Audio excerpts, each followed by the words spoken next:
Hey guys, this is Ruckus Gaming coming at you with another episode of Tuesday Tips and Tricks. Today we're going to be talking about Ironclad Commons. We're going to be making a pretty quick and short tier list, and I want to just focus on the commons today, and I will also be including the 3 starter cards with those commons. I don't want this video to be too long. Sometimes those very long tier list videos can be a little hard to actually get through or really listen to. You might just put them on in the background and then actually not really pay very much attention to it. So I want to keep this as short as possible, so I'm focusing on the commons. And I also think there's a very big difference between something that's like an S tier common and an S tier rare. So putting them on the same tier list, you're either just not going to have any S tier commons, or putting them next to the rares might be a little confusing because they do different things. S tier commons are not going to be the MVP of the deck. They're not going to be the winning card in the deck most likely. There are some exceptions to that. But they will probably be the workhorse of your deck. They're going to be kind of the engine that keeps it going. There are some commons that can be game-winning or run-winning commons, but they also have a narrow path to get there. One thing I do want to mention, of course, you always have to say it depends with Slade the Spire, and no card is truly good or bad, quote-unquote. But for the purposes of this video, when I say a card is good or when I say a card is bad, S tier or F tier, I don't think I have an F tier, D tier. What that really means is an S tier card has many more paths to becoming useful in your deck. The way the mechanics work, the way the cards designed, the way the combats are designed, some cards are just going to be more useful in many different circumstances, while other cards that are quote-unquote bad just have a very narrow path, very set conditions to make that card useful and powerful in a deck. It doesn't mean that it can't happen. It doesn't even mean that it's necessarily very rare for it to happen, but just that there are more boxes for you to check off, so to speak, before that card can be very useful to you. So, without further ado, let's just jump straight into it.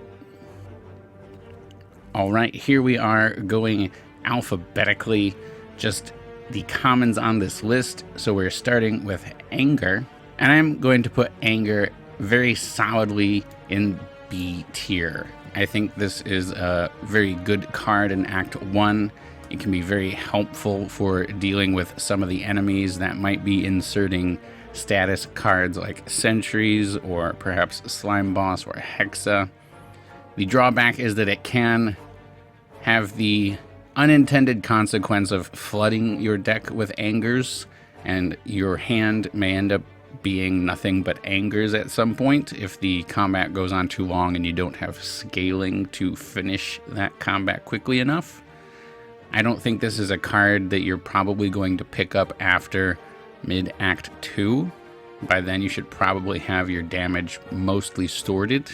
But if you see this in Act 1, definitely very strong pickup and can be very valuable to get through some of those tough Act 1 elites and the boss. Next up is Armaments, which gives you 5 block and upgrades cards. I'm going to put this in A tier. I'm a huge fan of Armaments. I know not everyone likes it. There are some very true criticisms of this. Over the course of the run, this is probably going to fall off as you are getting other upgrades to important cards that you really want to make sure are upgraded. Also, it kind of requires an upgrade to be very useful. So once you have it, getting to that next fire and getting an upgrade on it is a pretty big priority, just so you can get lots of value from it. And even as a combat drags on and you use this multiple times, it will start to lose value because everything is already upgraded.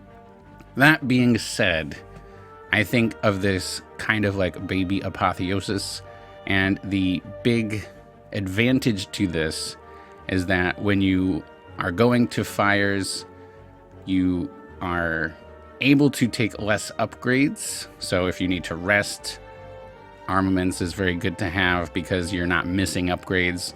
And if you have relics like Girya or Peace Pipe or something like that, you have other things you want to do at campfires, then armaments will be very good because you're still not missing out really on those upgrades. As long as you're drawing the armaments and playing it, you're still going to get those upgrades. It also means you might be able to be a little bit more aggressive with your pathing. You won't have to go to those fires for upgrades if you don't need to heal, if you don't have another campfire relic like Peace Pipe or Girya. Then you can just skip those fires. Maybe you can take some more hallways, maybe you take some more events, maybe you take some more elites, and you can get great value out of those, whereas going to a campfire you don't really need isn't going to do much for you. So for those reasons, I'm a big armaments fan. Next up is Bash. I'm going to put that right at the top of B tier. It's a solid card. It's great to start off with to boost your damage. And it can even be a reasonable early upgrade, especially if you don't have a really good early attack that you want to upgrade. Upgrading Bash, getting an extra turn of Vulnerable, is a great way to boost your damage early on in a run. That being said, once you get into Act 2 and 3, it's going to be not quite as important. Hopefully you have other forms of scaling. It is one of the very few ways, surprisingly, that Ironclad has to apply Vulnerable. Other than that, you're looking at something like a Thunderclap or a Shockwave. So it does give you something that not a lot of other cards in the Ironclad deck offer as far as this debuff. If you see an Uppercut, you're pretty much going to always be taking that over the Bash anyway, but in lieu of Uppercut, it is serviceable. Next up, we have Body Slam. I'm going to throw this close to the top of C tier. Now, this can be a card that kind of wins you a run, in that, you know, this will be what you are going to play last and kill the enemy with. The problem is that it requires a lot of support pieces. You know, it requires a barricade with a Body Slam. That is amazing. Or barricade's always great, but Body Slam with barricade is amazing. That will be your win condition. But it's really more about the barricade than it is the Body Slam. It also works great with, you know, something like Entrench, Second Wind, Power Through. But again, those are cards that you don't necessarily really want to see early in a run because they're not direct damage. Without the upgrade, the one cost early in a run is going to be a little hard to swing. So the path to making this really super useful is just a little too narrow. And if you don't already have a couple of those pieces that I mentioned, then you're probably not going to be very interested in taking this Body Slam. So for those reasons, despite the fact that it can be a win condition and it can be extremely large damage, I just don't take it very often. Next up, we have Clash, and this is going to be our first card to go straight into the D tier. It's kind of a meme, especially on the Slay the Spire subreddit. The problem with Clash is that it has a pretty strong limitation to it. When you're playing a roguelike or a deck builder or any game where randomness is somewhat of a factor, having cards that are reliable and always do what you need them to do every time you have them are ideal. You know, pulling a Bash, pulling an Anger, you always get what you ask for out of it. There's no problem to play it. Other cards with temporary effects are probably secondary to ideal. And then third, cards with limitations, like not being able to play them if you have any other cards in your hands except attacks. That is the big problem with Clash. If you've got skills or powers, obviously, if you've got enough energy to play them, that's great, but then there's also the problem of having curses, having status effects, etc., or status cards in your deck that you can't play, such as a wound or a void. Ironclad does have tools to exhaust cards, obviously, but even with those tools, or even with some relics like Blue Candle, you're asking a lot. It's kind of a desperation pick that you might take early on in a run, or you might take very late into a run when you already have everything you need. If you've got a corruption deck that is just really popping off, this can fit into it, but again, it's not gonna like really make the corruption deck better. The corruption deck is probably fine without the clash. It's just a nice little bonus.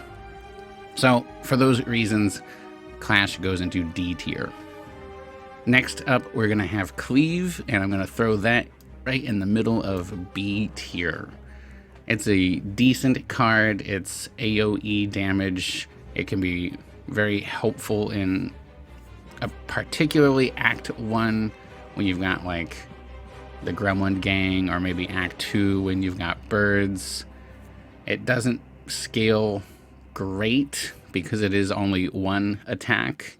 You know, when you see a Cleave, you're like, damn, I wish this was a whirlwind. Damn, I wish this was a whirlwind, basically every time. So for a common, it's all right. I don't think this is ever going to be a necessary piece of a deck. It's just kind of a nice bonus to have when you are in a fight that has multiple enemies. It's great for minions, so things like Reptomancer or Gremlin Leader, stuff like that, gonna work wonderful. But aside from that, it's just kind of, all right. Next up, we have Clothesline. This card is going right next to Body Slam in C tier. It's a little expensive. Ironclad has a lot of expensive cards.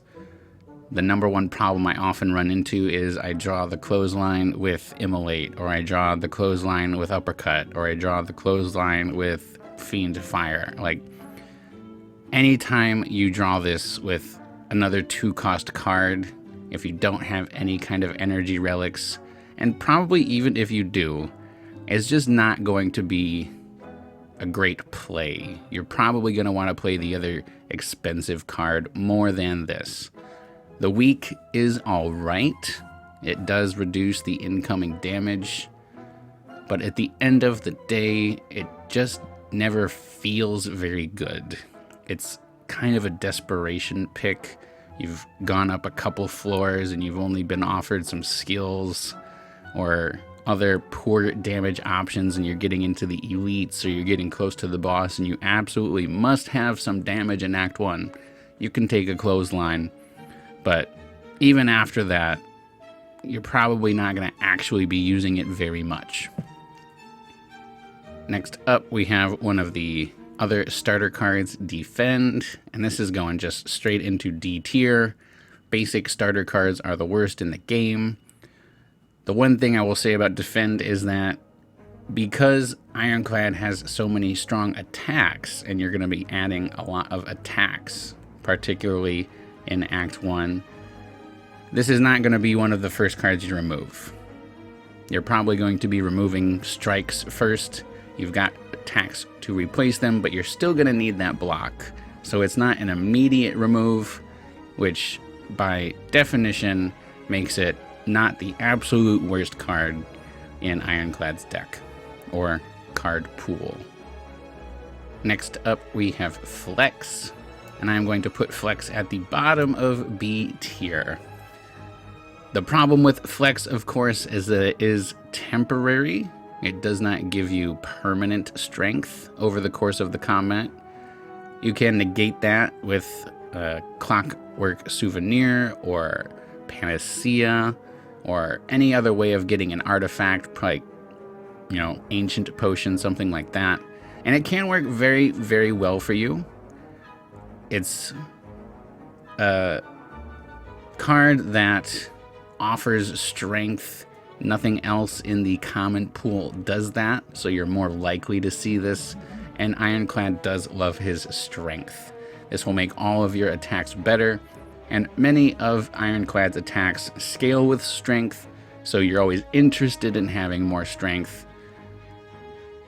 It's not the best strength card in the Ironclad pool, but for commons, for what it gives you, for what you want, and kind of long-term planning, a flex is all right. I'll take a flex. Next up, we have Havoc, which allows you to play a card on the top of your draw pile and exhaust it. I'm going to throw that kind of middle bottom of C tier. To be quite honest, this is not a card I take very often, so perhaps there's something I'm misunderstanding or I'm just not using correctly. But at the end of the day, I think there are other cards that do what Havoc does better. Ironclad does like to exhaust extraneous cards to get boiled down to his best core cards and play them as often as possible. Havoc does that, but other cards that we're going to talk about later will also do it even better. Without going too much into it, I would just say that something like True Grit, which gives you control, or something like Fiend Fire, you can at least see what you're going to exhaust. The real big problem here is that without something like a very, very small draw pile or the relic Frozen Eye, you just don't know what's going to exhaust, and this can be a very risky card to play. If your card or your deck revolves around 2 or 3 MVP cards and you exhaust it on turn 1, that could be very bad, especially if it's a longer combat where you're going to need those MVP cards and play them multiple times. Next up, we have Headbutt, and I'm going to put this right at the tippy top of A tier. I am a big fan of going into that discard pile. If you know me, you've heard me talk about it a lot. This will let you play your best cards more often. And I love the fact that it does not require an upgrade. Upgrading will only upgrade the damage, but the damage is really not why this card is good. The fact that you can go into your discard pile, get a great card that you know you're going to need soon, put it back on top of your draw pile, perhaps even redraw it immediately and play it, or save it for next turn if you know what's coming next turn, is extremely valuable. Deck manipulation, reducing RNG, having your best card at the right time is one of the biggest problems in Slay the Spire, and Headbutt can be very helpful for solving that problem. Not needing an upgrade to do it, an upgrade not increasing its use, means that you can use your fires to do other things, which is a very big positive in my eyes. Next up, we have Heavy Blade. I'm going to put this at the tippy top of C tier. In many ways, it is very similar to Body Slam.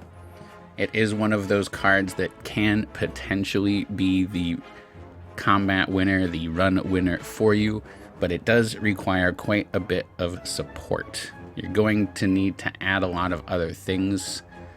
Without them, it's pretty bad. It's expensive, and the damage per energy is not great.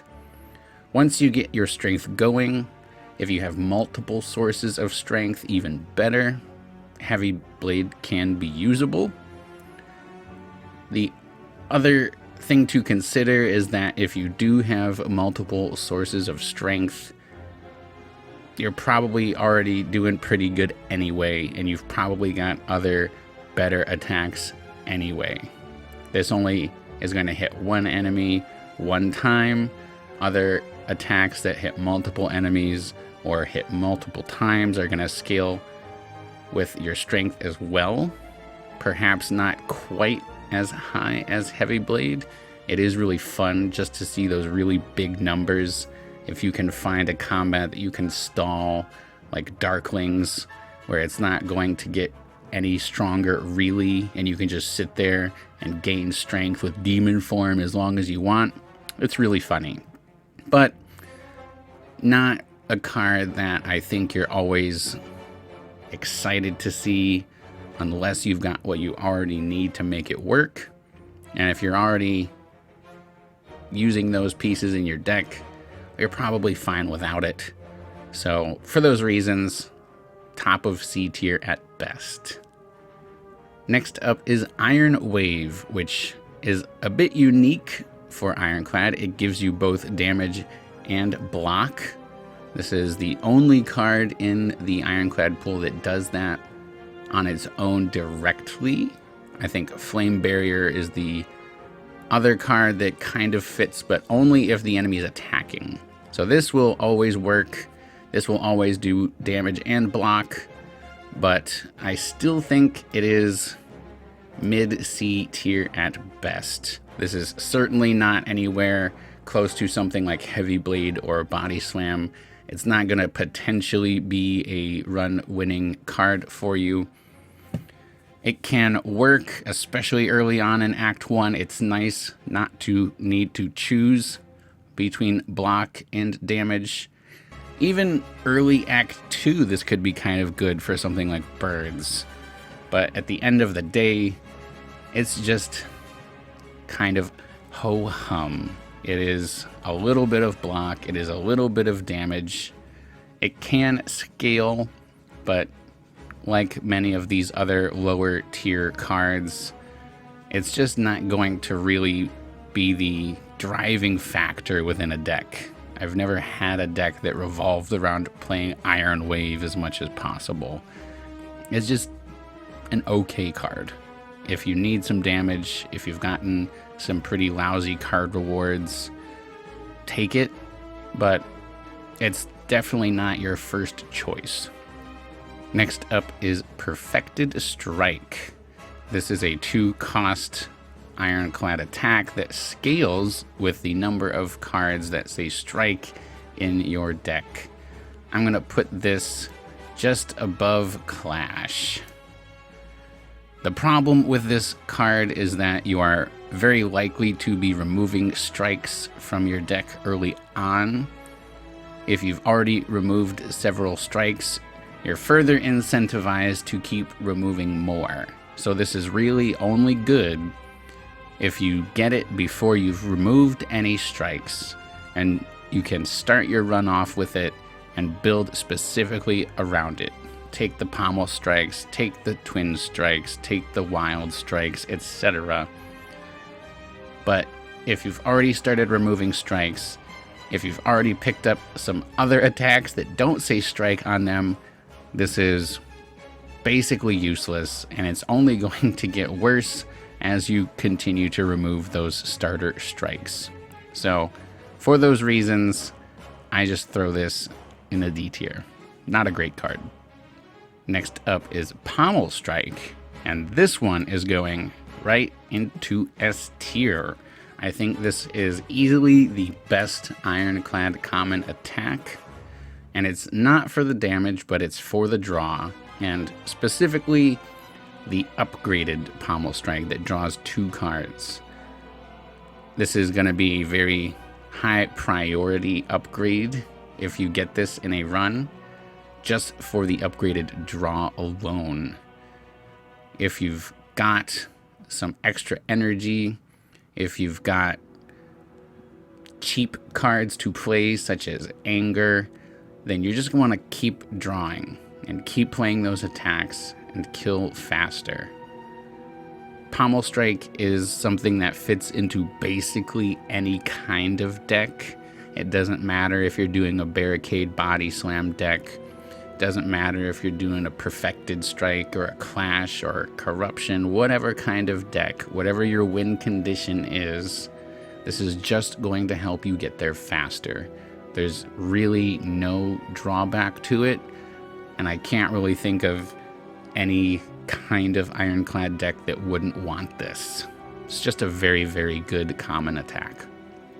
Next up, we have Shrug It Off, kind of the pair to Headbutt. This is going to be at the tippy top of S tier. I absolutely love Shrug. I love the block that it gets. I love the draw that it gives you. And it does not require an upgrade. This is the main reason that I'm putting it above Pommel Strike. Pommel Strike really, really does want the upgrade to draw 2 cards and to make it draw positive.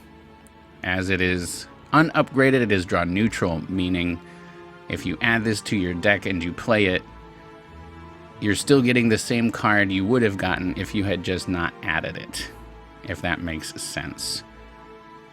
You really want that upgrade to make Pommel Strike better.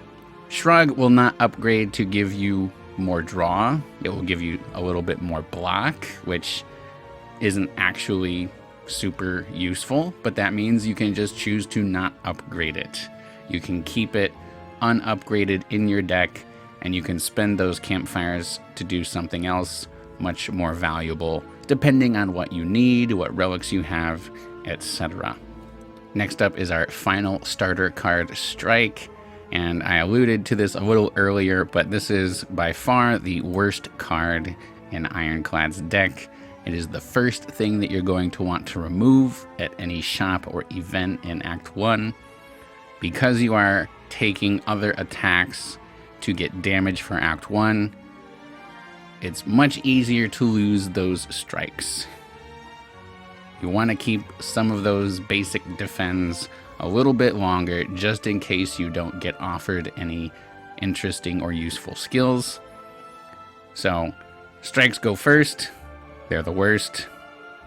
Not much else to say about it. Next up is Sword Boomerang. This looks like an AoE card. It deals multiple instances of damage. It's a multi-attack card, but it is not ideal in a multi-enemy fight. It's really something you want to have in a single enemy fight. It does scale very nicely with strength, so I'm going to put that in mid B tier. When you pick this card up the first time early in Act 1, it's probably not going to be a great card. It can be an okay card. The upgrade to make it hit one more additional time is a high quality upgrade for what this card is.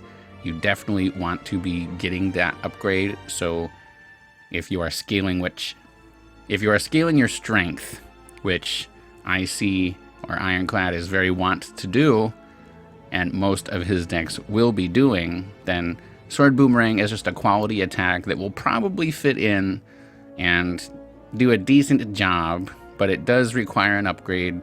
It does require that strength, and it does kind of require a single target. If you get into a multi-enemy combat, you don't know where that damage is going. It could be spread out, it could be concentrated, it could be the low HP, it could be the high HP, you just don't know. So that unpredictability I kind of talked about before. Cards that always do the same thing every time and are reliable are ideal.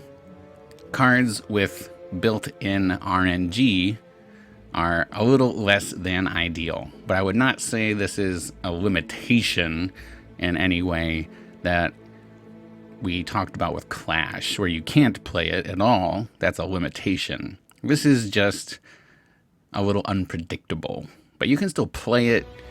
You may not always get what you want, but in the right circumstances, it can be quite good. Thunderclap is our next Ironclad common. It applies a small amount of damage, and it applies vulnerable to all enemies. Unfortunately, despite those positive qualities, I'm gonna have to put it at the bottom of C tier. The number one reason is that it only gives you one stack of vulnerable.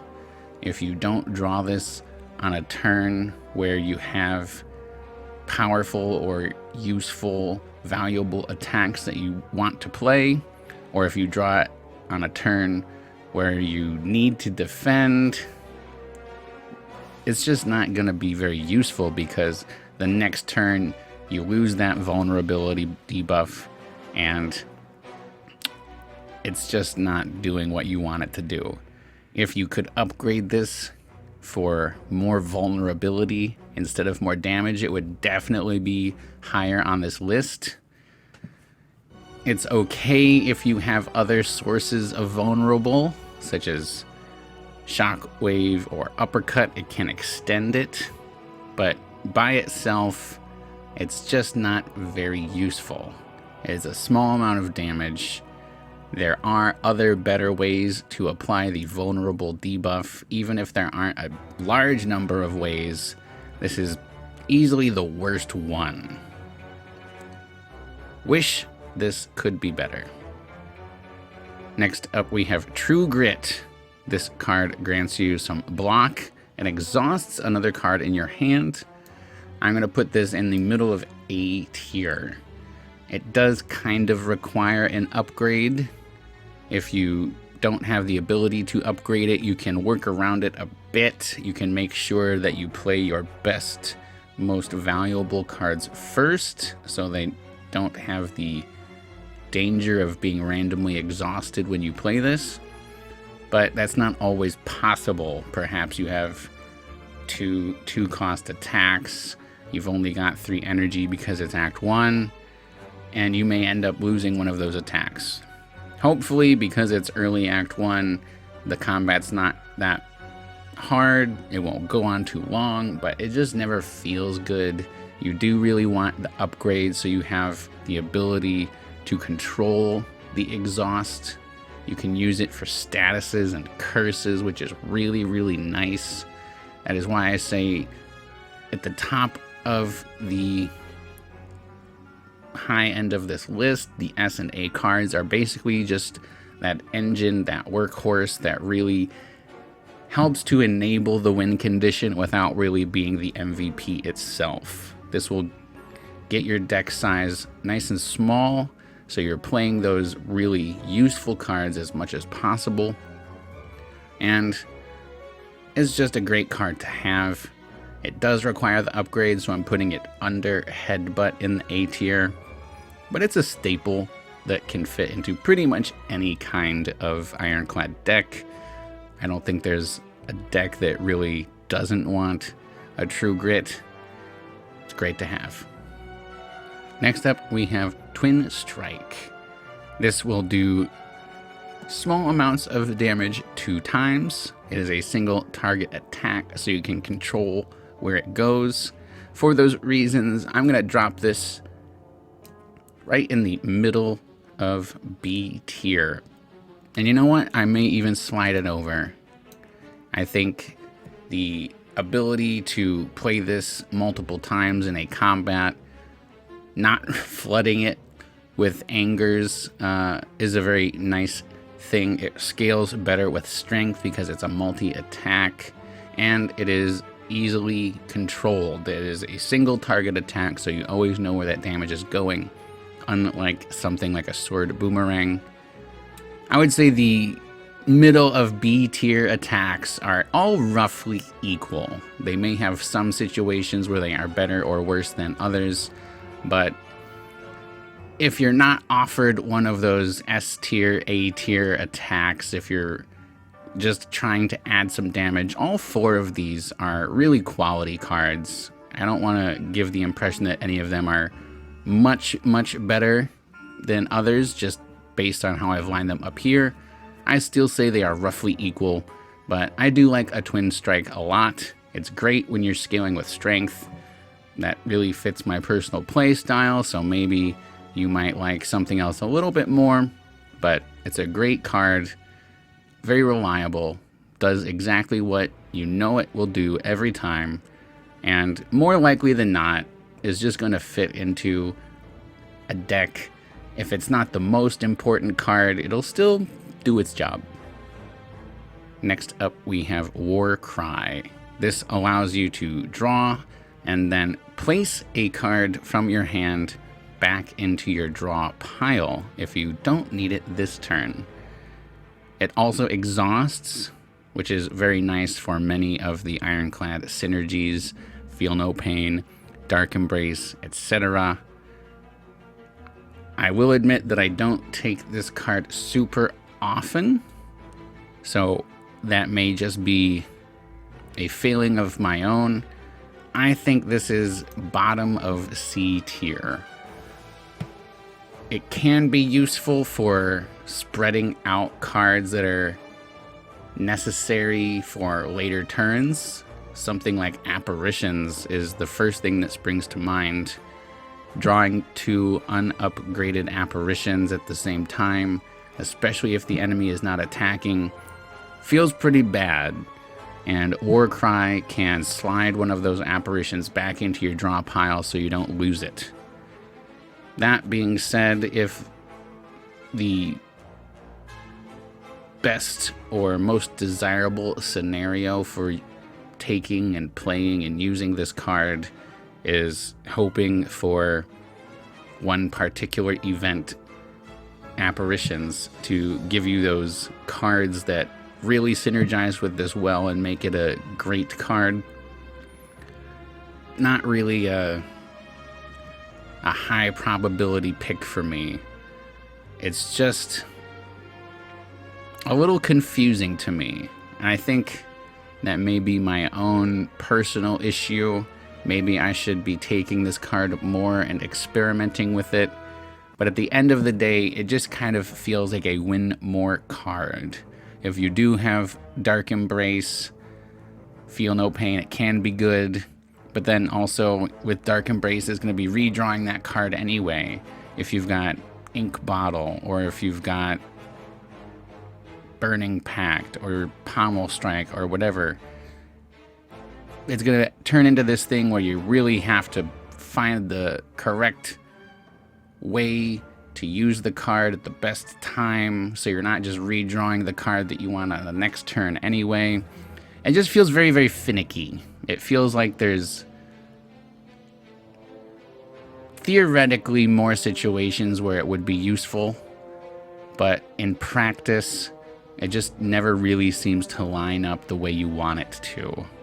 And if it is a really good card for your deck, it's probably because there are some supporting pieces that are helping it to overachieve.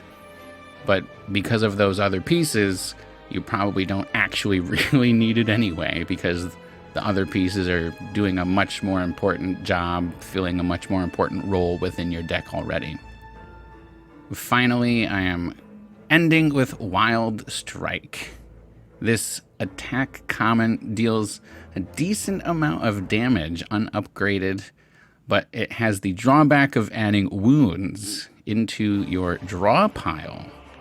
I'm going to put this at the top of D tier. This is... Let me double check this. Is it draw pile or discard? I can't read that tiny little text. Yes, it is draw pile. Okay. So it does add it to your draw pile, which I think is significantly worse than adding it to your discard pile. That means you're more likely to draw it sooner. If you throw something into your discard pile, you might be able to end the combat before you reshuffle. Or if you do have to reshuffle, it might get shuffled into the bottom of that reshuffle, so you won't see it for several more turns. Adding it to the draw pile means you're very likely to see that wound very soon. It can work with something like Fire Breathing or Evolve, but at the same time, I don't think you're necessarily going to have a Fire Breathing or Evolve if you haven't already taken a Wild Strike. So it's kind of like you won't take this card unless you have that card, but you won't take that card unless you have this card. It's a weird little catch-22. You may take those kind of out of desperation if you are in Act 1 and you've already seen one elite, and you know there's a 50-50 that your next elite will have the possibility to be sentries.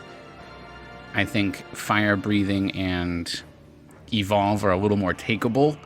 But if it's early in Act 1, if you haven't seen any elites yet, you're probably still going to be much more focused on taking the damage. At the same time, if you're in early Act 1 and you see a Wild Strike, those wounds are going to slow your really small deck down a lot. You may not have tools to deal with it, such as a True Grit or a Burning Pact or whatever yet. And unless you absolutely need damage, you probably would take just about any other attack over a Wild Strike. Maybe even a Perfected Strike. You could possibly switch these. But Again, kind of like I say with the B, don't pay too much close attention. There is a lot of variability here. I'm not saying Wild Strike is always better than Perfected Strike or Twin Strike is always better than Anger. They're pretty close within their own tiers, but there are some small factors I think are important. You're much more likely to add a Fire Breathing or an Evolve than you are not to remove a Strike. So something like that. I would just put Wild Strike above Perfected Strike. Anyway, thanks for watching all the way to the end, guys. I hope I did not ramble on for too long. I think for experienced players, maybe we have our own disagreements about what cards might be good in what situations, what might be S or A tier, something like that. But for newer players, I think the best part of a video like this is just really to hear the more nuanced considerations of how to judge if a card is good or not. Just saying, oh, it depends, every deck is different, is kind of a non-answer and a pet peeve that I have with a lot of Slay the Spire conversations, especially on the subreddit. It's very hard to get an actual answer about why a card is good from people, or when a card is good, or how to know if a card is good. So thinking about things like, do I need an upgrade or not? Is this going to be predictable and reliable? Is it going to do the same thing every time? Is it conditional? Is it temporary? Is it limited? I think those are all kind of important questions to think about, not only when you are ranking these cards, but just within a run and figuring out at a card reward screen which of these things you should take. Obviously, always keep in mind there are relics to consider, the path to consider, etc. So many factors, but I'm trying to keep the video scope a little narrow here. Next up on Tuesday Tips and Tricks, we're just going to continue this series. I'm going to do the uncommons and then the rares, and then we'll see from there if there are any achievements that you guys have questions about, if there are cards or relics that you might like to see for the What series, please let me know, and I will put those on the content list. As always, thanks for watching to the end. Please drop a like, share, subscribe, comment, all that good stuff. And have a great day. Thanks for watching Ruckus Gaming.